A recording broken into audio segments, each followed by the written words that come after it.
Be good to go. All right, so again, my name is Elise. I'm here. I'm really excited to be talking to y'all today. So in this presentation, we're going to be doing a little bit of myth busting. This is Mythbusters. Those of you unfamiliar, it was a really awesome and super fun science television show, which science nerd like me, I really love. And one of the big things they did was they would take these common myths and they would either confirm them or they would bust them. And so what we're going to be doing today is quite a bit of myth busting. So what exactly are risk reduction practices? Risk reduction is the decrease in the risk of developing lymphedema or developing lymphedema flare-ups. And for those of you unfamiliar with flare-ups, what I use when I'm referring to flare-ups would be when my patients have any kind of an increase in lymphedema symptoms. Maybe they're having increasing swelling, maybe increased pain because of their swelling or other symptoms, cording, any number of these things that kind of accompany the umbrella of lymphedema. We can use these risk reduction practices to try and decrease the severity or even the amount of time that these things are taking place, that they're happening. And these are real things. We can totally do them. And it's really important that we implement these risk reduction practices to try and ultimately empower you to be able to manage your lymphedema better for your life. Now, some of the common myths that I encounter in my practice when I'm working with patients who have lymphedema are basically these four, what I've kind of boiled it down to. And we're going to go over each of these and we're going to bust them. So spoiler alert, we're busting each of these myths because way too many people these days think that these are truths about lymphedema and it's affecting not just their physical health, but also mental health and emotional health. And I think those are equally as important as physical health. So let's dive in. Myth number one is, it's my fault. It's my fault that I developed lymphedema. If I hadn't have done X, Y, Z, I wouldn't have gotten lymphedema. Well, again, this is a myth, and the fact is lymphedema is not your fault. It's really not. I can confidently say that I have not once encountered, and I can say with confidence, I'm not going to encounter someone who it's their fault that they got lymphedema. I truly believe that. Now, there's certain risk factors that can increase a person's risk for developing lymphedema, like cancer itself sometimes, cancer treatments. But that doesn't mean that a person is always going to get lymphedema. And not having those things doesn't mean that a person isn't going to develop lymphedema. We're still learning why lymphedema happens. There are some patients who are going to go years, even the rest of their life, and not develop lymphedema after some of these treatments that I've outlined here. There are going to be some people who wake up from surgery. I've honestly had that. I've had some patients who woke up from surgery and they were already showing signs and symptoms of lymphedema. Maybe it was swelling, cording. But the thing is, we don't really know why certain people get lymphedema. We have a lot to learn. And until we learn all those things, we're still trying to figure it out as we go. But the most important thing to know here is that one event or thing that a person does or one situation is not going to be the deciding factor if you have lymphedema. I want to unpack that just a little bit. Lymphedema is kind of broken down into stages. So we have all the way to stage 3, which is the really aggressive, big limbs. Sometimes patients describe them as elephant limbs. So 3 is the most severe type of lymphedema, severe stage.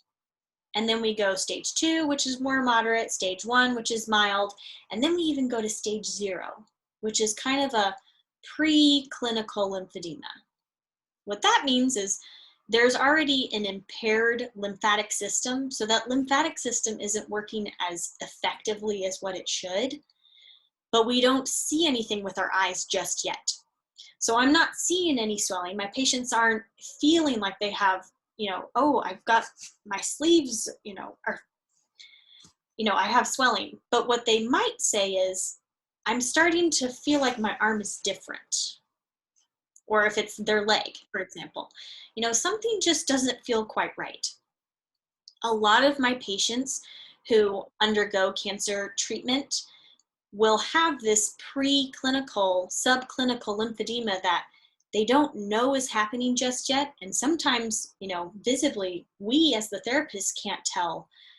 But what's most important is when patients or when you are saying something doesn't feel right, that's an indicator that something's going on here. And you should definitely tell whoever your therapist is, maybe it's your certified lymphedema therapist or maybe it's your oncologist, that something's going on with my body part here that I might need to get checked out. Bottom line, this is not your fault. It's really not. And I hope that I've emphasized that by now. Oops, hang on. Oops. There we go. Myth number 2, lymphedema is going to consume my life.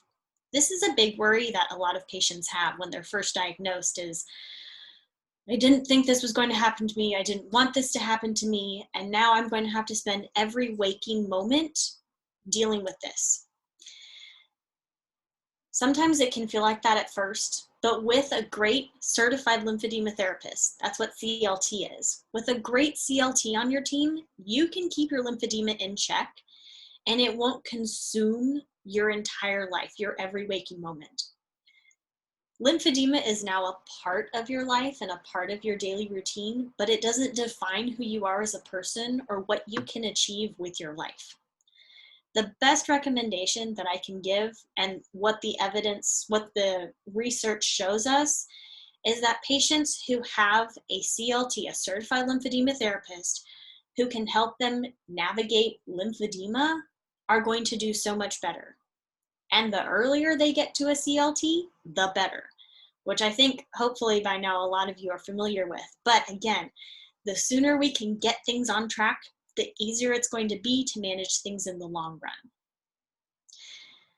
Once you get started managing your lymphedema, you're going to go through a period of reduction where we're trying to maybe decrease the swelling and the symptoms you experience, and then transition into a maintenance phase where we're trying to keep things really level, keep the amount of swelling stable, symptoms, whatever those might be, really stable so that you can start taking over some of that care and managing it more on your own.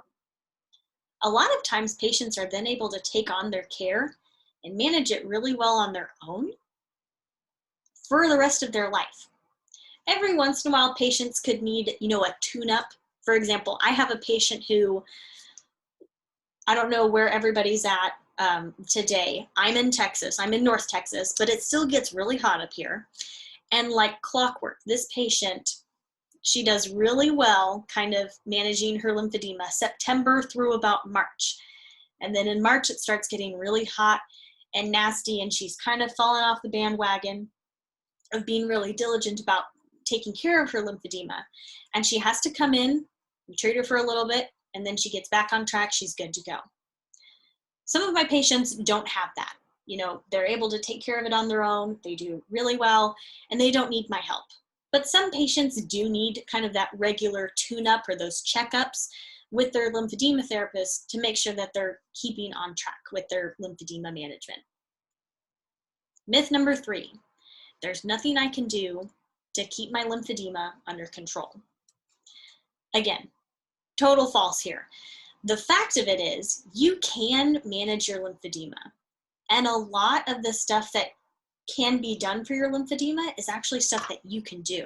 So again, we try to put the ball back in your court so that you are ultimately the one who's able to manage your lymphedema and go on living your life. That's the biggest thing when I'm treating my patients for lymphedema.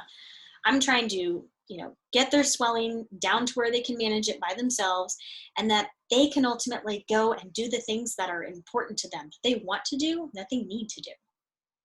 Some of these self-management tools that you can do to help decrease the flare-ups that some people experience with their lymphedema: using your appropriate compression, Maybe that's bandaging, maybe that's garments, maybe that's Velcro wraps, whatever you and your CLT have decided on that works best for you to achieve your goals. Skincare and nail care. This is a really, really big one, because I don't know about y'all, but I am hard pressed when I have a patient, when I have a Texas gal who likes to get her nails done, there is nothing standing in between her and the nail salon. I bring this up because a lot of times patients are told you can never get your nails done, you have to stay away from nail salons, you can't even paint your nails. That's a conversation for you and your certified lymphedema therapist to have. So for me, one of the things I really try to emphasize with my patients is you have to go to a really clean, good nail salon. What I mean by that is it needs to be clean. When you walk in the door, I don't want to see dirt. I don't want to see anything nasty. If anything gives you the kind of the gut test, not a good nail salon. The other thing is I need to have them open the tools in front of them. So nail tools usually come in a package, a pre-sealed package. That should not be opened before you get to the salon, because that shows that they haven't been sterilized. They're not actually clean.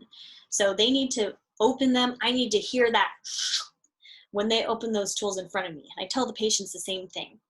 So taking care of your skin, taking care of your nails, because anything that might, maybe cut a cuticle or nick the skin, whether that's in the nail salon or just out in your home or your community, is a potential area for bacteria to get in and cause something called cellulitis, which is a really bad infection that can actually make lymphedema worse. So let's not get cellulitis. Let's take care of our skin. Let's take care of our nails so that we don't have that bacteria getting in. We're taking care of ourselves and we're decreasing the risk of cellulitis and then lymphedema flare-ups. Performing self-MLD, or manual lymph drainage, is another way that you can stay on top of those potential flare-ups. Whether that's you actually doing the manual lymph drainage with your hands, or having a partner or a spouse or a child do it for you, or I really like compression pumps because they can do a lot of the dirty work for my patients, especially patients who may have difficulty doing it on themselves. Decongested exercises are another fabulous way, and these are something that every CLT will be going over with their patients. So different movements that empower your body and your lymphatic system to actually get that lymphatic movement, get that lymphatic fluid pumping and moving. Again, decreasing swelling, decreasing those symptoms, decreasing the chance of having any kind of flare-ups. If you haven't figured out now, I really like movement. As a physical therapist, that's one of my jams, but one of the mottos that we learned in PT school is motion is lotion, meaning that our bodies are designed to move. They want to move, they should move, and moving is good for us when done safely. Sometimes you have to have a little help from your trusty rehab team, like Angela, your physical therapist, or somebody else, to make sure that you are moving appropriately in a way that's good for your body and your affected body part. I want to touch a little bit here on nutrition. So I'm not a registered dietitian. I have a baseline level of nutrition knowledge, but one of the big questions I get when it comes to lymphedema is, what kind of a diet should I follow? Should I be cutting out protein? Because we know that protein is part of the swelling. The answer is no, you should not cut out protein. The amount of protein that you eat, so dietary protein, is not actually related to how swollen or how not swollen your body part is, how bad your lymphedema is. A better place to start is by decreasing the amount of sodium or the amount of salt that we intake, because salt and sodium naturally cause our bodies to swell, to retain water, which causes us to swell. And that can have an effect on how much swelling overall your whole body that you're experiencing. And that could contribute to worsening swelling as well. I highly recommend all my patients to meet with the registered dietitian that I refer to. If you have one in your area, if you have someone who, Angela, I would love if you've got somebody, I know that you've got somebody in your symposium, I'm forgetting the word right now, for the 17th, who is probably going to be talking a lot about this. So I would say if you want to know more information about that, definitely tune in on the 17th for that. All right, last myth here. I need to baby or protect my arm, my leg, my whatever body part you're experiencing lymphedema in. And unfortunately, a lot of the babying or protecting that I tend to hear about from my patients looks a lot like this guy in this picture here. Don't get me wrong, I like Netflix and being a bum on the couch as much as any person, but that's not necessarily the best thing for lymphedema. It's actually safe to use your body part with lymphedema, and you must use it. Because as we know, when we're talking about decongestive exercises, those movements help our lymphatic system clear that fluid, to get rid of it, to reduce that swelling. And by staying still for long periods of time, by staying sedentary, that fluid doesn't move like we need it to. And it can build up in that area and it can stay in that area, which is not what we need to do. So we want you, as your physical therapist, as your CLT, we want you to be moving your body part. We might have to make some tweaks here and there. You know, maybe we're changing how you're reaching. So I'll give you an example of a patient. I have a patient who has really bad swelling, especially kind of in her hand area here.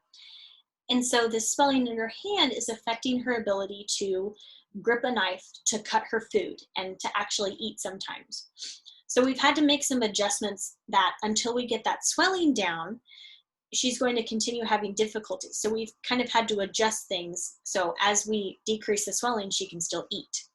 So that's just one example of some of the adjustments that you and your rehab team might have to make so that you can still do the things that you need to do so that you can keep moving your body part. Exercise and movement are not just good for lymphedema, they're great for lymphedema. And there's all kinds of things that we can be doing to help promote lymphatic movement. Walking, running, swimming, water aerobics, Nordic walking, which for those of us Southern ladies here, we don't do so much, but apparently that's a really popular Northern activity with some snow and colder weather. But in case you wanted to know, that is an option as well. I have some patients who really enjoy rowing and using the rebounder. And the last point that I have here, this is the Strength After Breast Cancer program, so Strength ABC. And while the name definitely shows that it's good for patients after breast cancer, it's actually a really great full body program. Angela, I don't know if you use it in your practice, but really great full body program that was actually designed around lymphedema, and not only good for people who are at risk for lymphedema, for risk of developing lymphedema, but also really great for people who already have lymphedema and want to build their strength and to improve their overall wellness and fitness here. Really, really cool stuff. This boils down to, you can live your life with lymphedema. You can do the things that you want to do and that you need to do even with lymphedema. And lymphedema does not have to place limits on you. So I have this picture here. This is Deborah Cordner Carson. I hope I'm saying her name right. She is a professional athlete. So she was a collegiate athlete, and now she is a legendary CrossFit athlete. And she has lymphedema. And there are all kinds of these fabulous articles on her, but she competes at a very, very high level of athletic activities. I'm not even gonna try to describe all the things that she does. It's amazing. There's videos on the internet. She's an incredible human being. And she does all this with a diagnosis of lymphedema. As you can see, she's wearing a compression garment on her leg here, and she has to manage it. She has to obviously be very in tune with her own maintenance program. I'm sure she has a CLT that she is, you know, who is keeping tabs on her, making sure that she's good. We don't all need to look like this. Not everybody is going to be a professional CrossFit athlete. So I want to share a little different patient story with you. So I have a patient very, very dear to me. She is a 78-year-old grandma. And after she was diagnosed, I'm not making this up, I'm just trying to remember all the details. After she was diagnosed with breast cancer, she finished treatment and she really wanted to kind of take charge of her health. So I think this was about 4 years ago. So wanted to take charge of her health, and she kind of stumbled into working out with her local gym. And she was really excited. She was feeling stronger. You know, all these things that she was trying to do were getting better. And then she was diagnosed with lymphedema. So she came in and she was really upset the first time I saw her because she didn't think that she would be able to go back to the gym, because she had actually been told by another healthcare provider that she could never do any of her gym workouts again, that she was just going to have to walk, and that just wasn't going to fit her lifestyle. And she wanted to be active. She wanted to do these things. So she came to me and we kind of did a talk like this where we just busted everything down. And she went back to working out with her gym, and she was actually doing competitions in her age group, and she actually won one, which is super cool.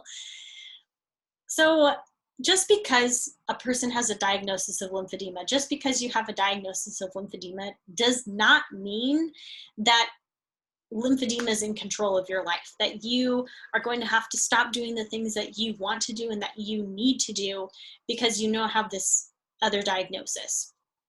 So at this time, I want to open up the floor, you know, any questions, comments that you have.